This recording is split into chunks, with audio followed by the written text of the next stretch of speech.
coisa que eu acho bastante interessante é que, assim, você levou em conta o psicológico daquela pessoa antes mesmo de saber se ele era ou pelo menos desconfiava que ele era um potencial assassino ali, Sim. né? Então você falou, cara, esse cara aqui é extremamente metódico, que a gente até chegou a pincelar com o Salada, o organizado e o desorganizado, né? E aí você fala, cara, esse cara é metódico, esse cara, ele vai tomar muito cuidado com o que ele vai fazer para deixar o menor número de vestígios possíveis. Então você já tinha essa informação na sua cabeça que eu não sei. Aí eu já te pergunto, que eu quero fazer duas perguntas.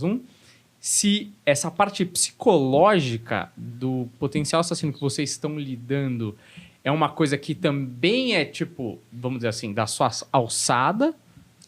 Boa pergunta. Eu ia falar a mesma coisa, tá excelente. Você achou bom que você ia. Exatamente, mas vai lá.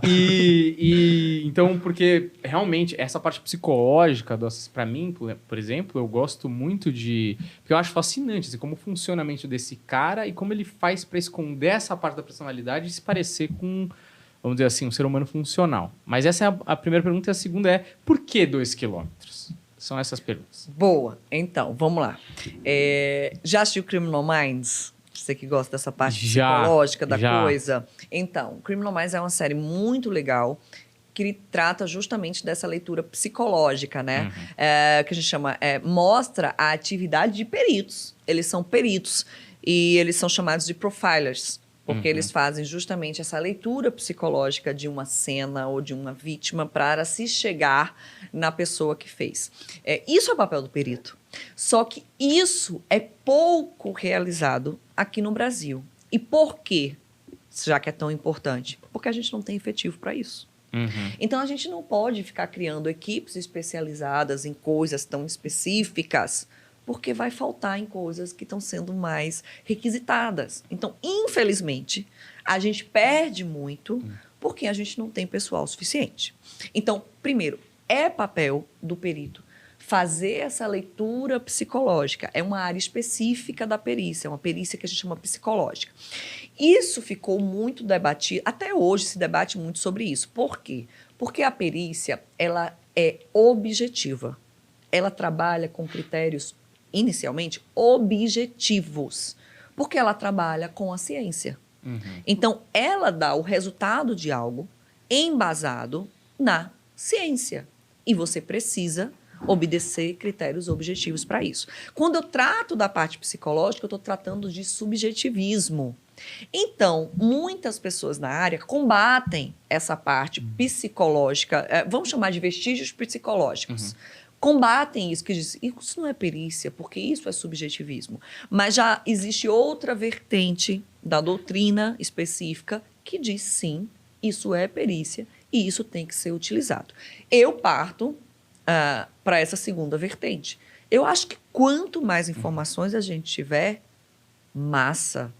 E a psicologia é ciência. Então, como que eu não posso utilizar isso? Claro, dentro de limites, dentro de padrões e tudo muito bem embasado. Então, esse caso que eu citei para vocês, ele me marcou tanto que foi justamente o primeiro caso que eu utilizei com embasamento em vestígios psicológicos. Quando eu entrei na cena, eu lembro que eu vendo aquilo, eu quis ligar para uma amiga que também é perita e que tem graduação em psicologia, mas ela não usava isso dentro da perícia, né? Não existia essa área específica. E eu chamei e pedi para ela ir na cena. E ela foi fazendo, principalmente ela, foi fazendo toda essa leitura psicológica. Que no final a gente sentou e fez o que é que a gente conclui com isso aqui? Ela disse, conclui isso. Eu fiz, concordo. Estou vendo isso mesmo. Então, a vítima está morta, a pessoa é metódico, esse corpo vai estar aqui perto, isso aqui... Perfeito. Por que eu concluí que o corpo estava no máximo 2 quilômetros de distância? Dentro do apartamento, no meio de toda aquela organização, existia uma pá. Uma pá. Essas de construção. E aquilo não encaixava. E a pá estava limpa. Bem posicionadinha assim na parede da cozinha, bem direitinha. Tudo nesse apartamento era assim, tudo milimetricamente posicionado. Apartamento inteiro. E tinha essa pá. E você olha e diz assim, cara, essa pá não encaixa. Ela tá organizadinha, ela tá limpa, ela estava limpa. Mas uma pá do nada aqui dentro, isso aqui não encaixa. Então a gente fez, aquele sangue naquela fronha, e as coisas que a gente foi vendo mais. O computador tinha sido resetado, que estava lá. Então, assim, foi uma coisa assim que você organiza, que você pensa. Então, aquela pá ali, a gente fez, não, essa pá ele usou, ou provavelmente ia usar para enterrar essa vítima. Aí fui atrás da informação. Ele tem carro? Ele não tinha carro. Ele tem uma moto. Ele tem uma moto. Cara, mas para você transportar um corpo numa moto, complicado. Então, se ele fez isso, ele foi na madrugada para evitar ser visto. Ser visto ele ia ser de alguma forma, porque era um corpo numa moto. Ele não ia carregar o corpo na mão, porque aí ia ser mais fácil ele ser visto. Então, para ele poder ir o mais rápido possível, ia na moto. Então, ele não foi longe.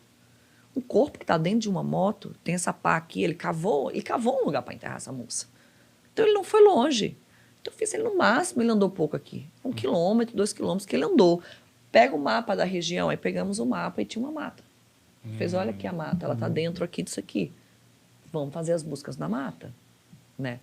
E, assim, isso, por exemplo, do que eu fiz, não era nem competência do perito fazer. Isso aí o próprio delegado de polícia organiza. Mas aquilo estava tão na emoção, aquilo ali acontecendo, que aí eu já fui, vamos embora, vamos fazendo as coisas aqui. Vamos ver essa mata, pega um mapa, vamos...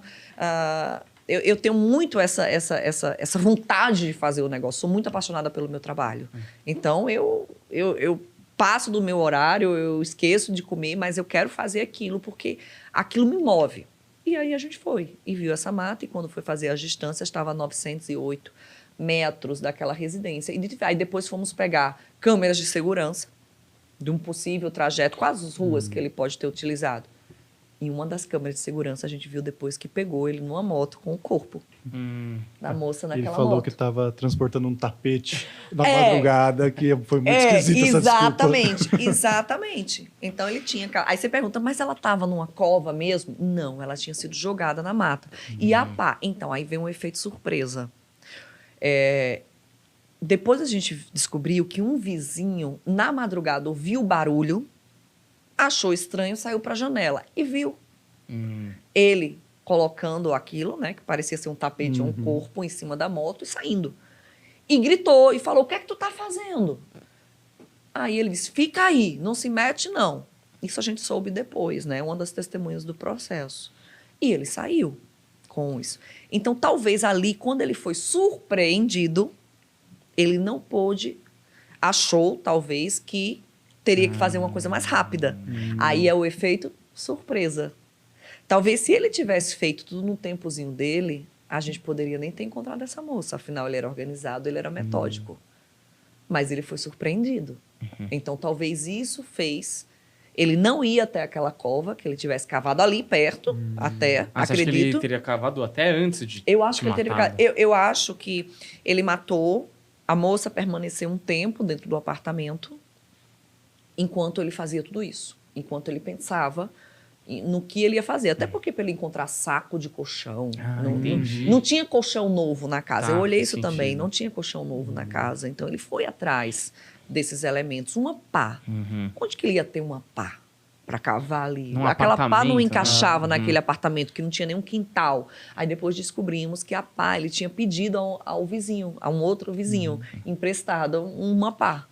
Então, eu acredito que essa moça morreu, matou essa moça ficou um tempo dentro desse apartamento, enquanto ele arquitetava tudo isso com relação à desova. Mas você acha que só porque eu fingindo que eu sou alguém, né, detetive. Não, mas a gente fica, porque é muito fascinante quando você fala, foi por isso, foi por um isso. Enigma, né? Vira um enigma. Exatamente, é demais. Porque assim, ó, ele era um cara organizado, certo?